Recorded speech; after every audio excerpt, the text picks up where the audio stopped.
Thank you very much. I appreciate that. Well, a lot of things have happened since the last time I saw you. I just want to talk a little bit about that war in the Persian Gulf. Big doings in the Persian Gulf. You know my favorite part of that war? It's the first war we ever had that was on every channel plus cable. And the war got good ratings, too, didn't it? Got good ratings. Well, we like war. We like war. We're a war-like people. We like war because we're good at it. And you know why we're good at it? Because we get a lot of practice. This country's only 200 years old, and already we've had 10 major wars. We average a major war in this country every 20 years, so we're good at it. And it's a good thing we are. We're not very good at anything else anymore. Can't build a decent car, can't make a TV set or a VCR worth a fuck. Got no steel industry left, can't get health care to our old people, can't educate our young people, but we can bomb the shit out of your country, all right? Huh? We can bomb the shit out of your country, all right? Especially if your country is full of brown people.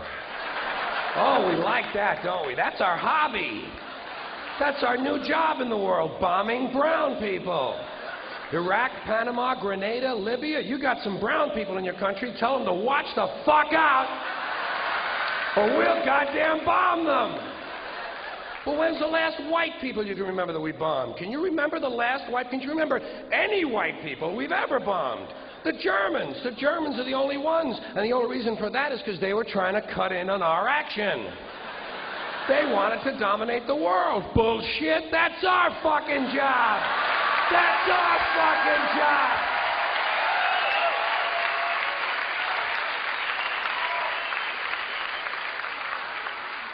Now we only bomb brown people. Not because they're trying to cut in on our action, just because they're brown. Now you might be noticing I don't feel about that war the way we were told we were supposed to feel about that war, the way we were ordered and instructed by the United States government to feel about that war. See, my mind doesn't work that way. I got this real moron thing I do. It's called thinking. And I'm not a really good American because I like to form my own opinions. I don't just roll over when I'm told to.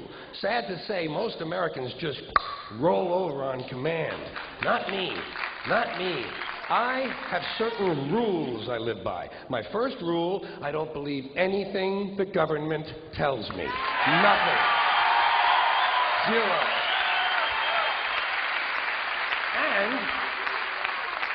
And I don't take very seriously the media or the press in this country, who in the case of the Persian Gulf War were nothing more than unpaid employees of the Department of Defense, and who most of the time function as kind of an unofficial public relations agency for the United States government. So don't listen to them. I don't really believe in my country. And I gotta tell you folks, I don't get all choked up about yellow ribbons and American flags. I consider them to be symbols, and I leave symbols to the symbol-minded. To me, war is nothing but a whole lot of prick-waving, okay?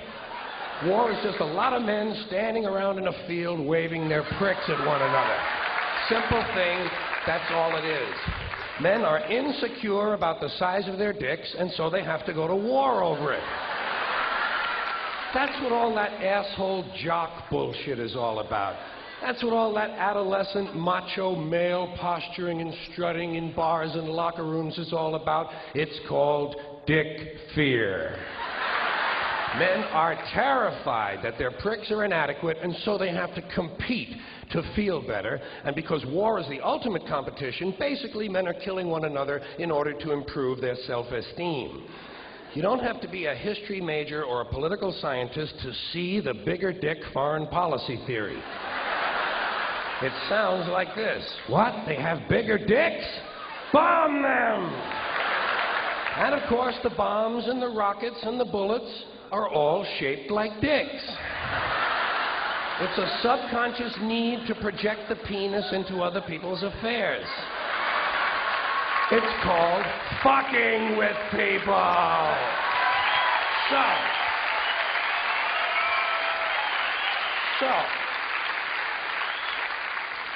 as far as I'm concerned, that whole thing in the Persian Gulf Nothing more than a big prick-waving dick fight.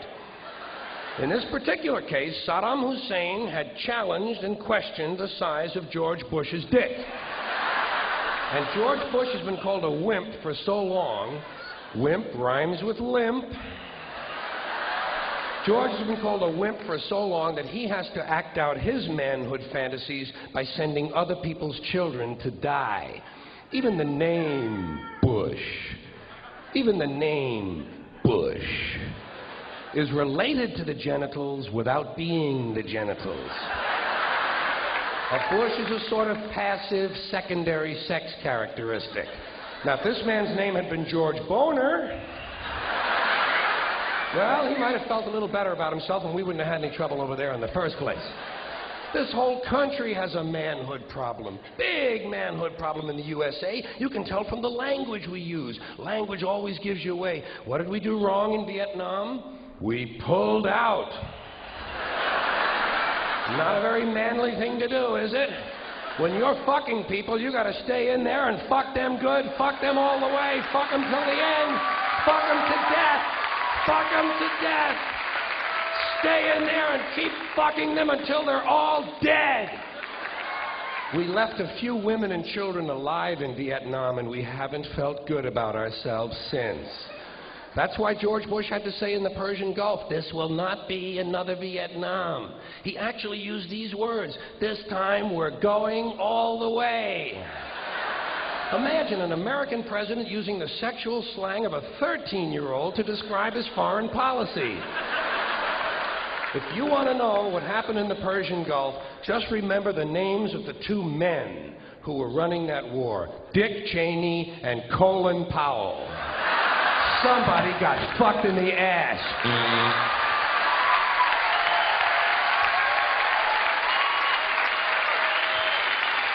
Thank you. Now I'd like to talk about a few things that bring us together, okay? Things that emphasize our similarities instead of our differences, which is all you ever hear about in this country, is our differences. It's all they ever talk about. Politicians and the media, always pushing the things that separate us, things that make us different. That's the way the ruling class operates in any society. They divide the rest of the people. They keep the lower and the middle classes fighting with each other so that they, the rich, can run off with all the fucking money. Fairly simple thing. Fairly simple thing. Happens to work. Anything that's different about us, you know that's what they're pushing at you. Racial differences, religious, ethnic, national backgrounds, jobs, income, education, social status, sexuality, anything they can do to keep us fighting with each other so that they can keep going to the bank. You know how I describe the economic and social classes in this country? The upper class keeps all of the money, pays none of the taxes. The middle class pays all of the taxes, does all of the work. The poor are there just to scare the shit out of the middle class. Keep them showing up at those jobs.